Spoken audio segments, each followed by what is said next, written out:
Hello, in this video I want to show you how to install Firefox browser for your ASUS Zenfone 9.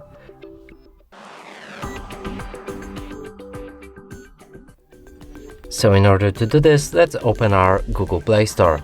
Next is to find app, so here search for Firefox,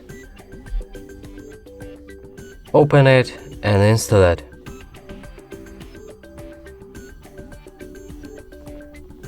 When it's done, we can click on this button right here and now customize the app. So pick a theme, change toolbar placement, switch always on privacy settings, sign up to synchronize Firefox between other devices. Lastly, read the privacy notice and click on the start browsing. Now let's open any website. And as you can see, it works perfectly.